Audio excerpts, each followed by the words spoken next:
This is Sacha from Intronaut, and you're watching Heavy New York.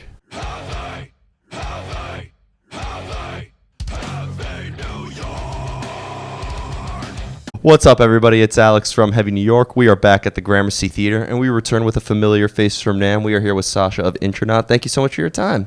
Thank you. It feels like only last month we did this. Yeah, something like that, and you beautifully photobombed my interview with Cattle Decapitation. Right. That was absolutely great. I gotta say that. Yeah. That was awesome.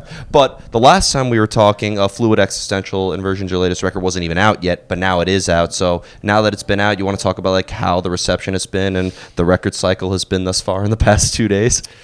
Yeah, great record cycle so far, I guess. Yeah, we're just out here. The record came out while we were on this tour. And yeah, it's just been fun to get out and play some shows again and play the new music and all that.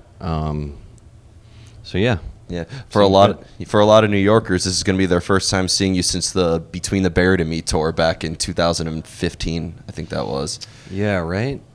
Yeah. No, the last New York show we played was at Webster Hall. Okay.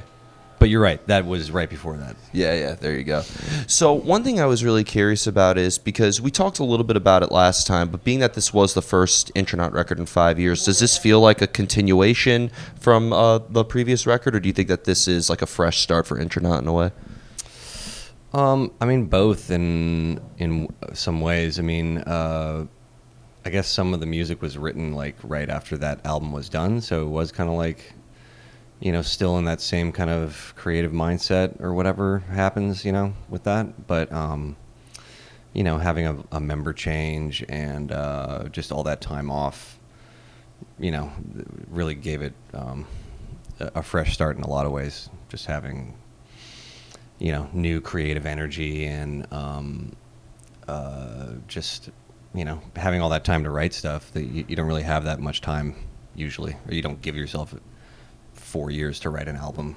Yeah. Typically. Yeah. Or at least we haven't. Yeah. In order to get like inspired to write music, do you almost have to like kind of like put yourself in a certain element in order for inspiration to come, or do you think of ideas like out of nowhere sometimes? Yeah, I don't know. I mean, I don't think it's ever really like as purposeful as that, but yeah, I don't know. I haven't really ever figured out the process, honestly. Which is why it's still fun, I think, just because it's just sort of happens out of nowhere, you know? Okay.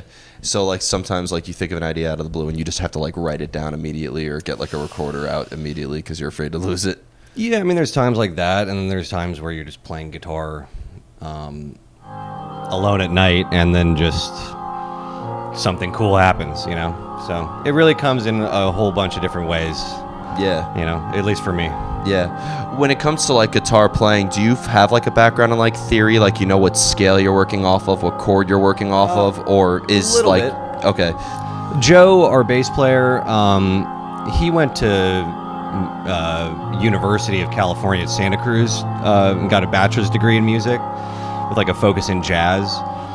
So his knowledge of music theory is like vast and very deep. So like I've learned a lot. We've been friends for 25 years or something like that. So a lot of that knowledge has rubbed off on me, as well as Dave. You know, Dave studied a lot of percussion and rhythmic stuff. So, you know, we've all kind of learned from each other.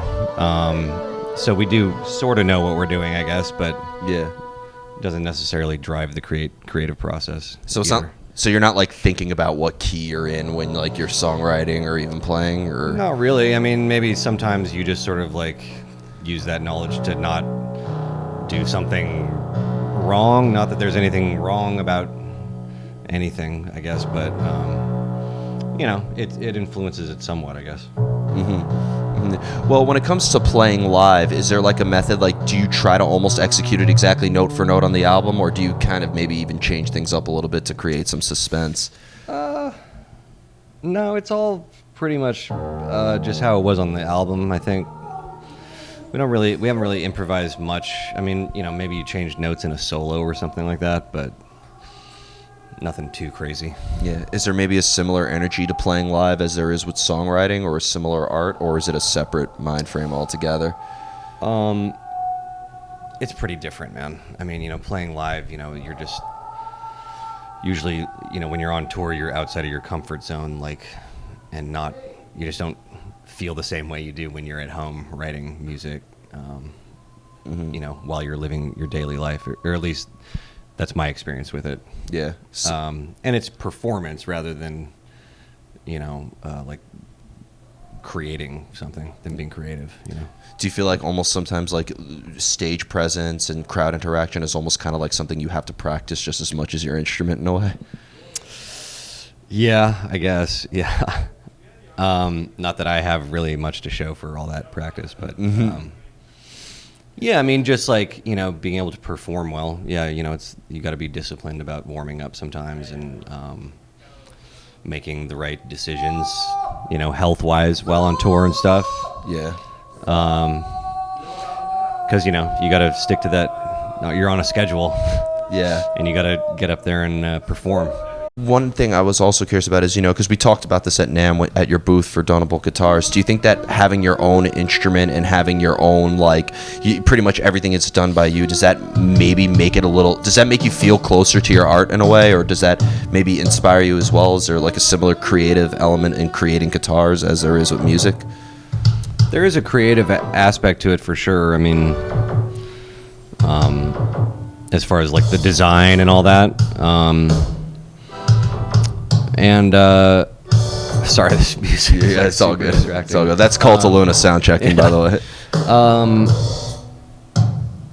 But yeah, I mean, there's something cool about having that connection, like you said, to like creating the tool that you're using to make the the music.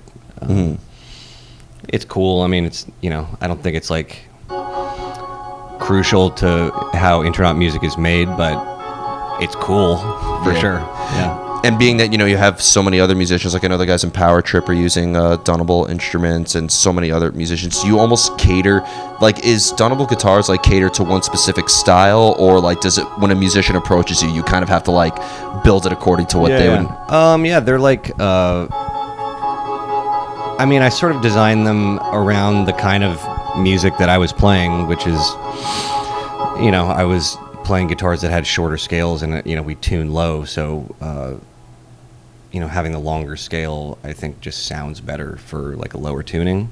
So all our instruments are like a slightly longer scale than like some other brands, and I think that kind of helps sonically overall, and I think that a lot of those musicians sort of see the value in that, and that's why they play them too. Yeah.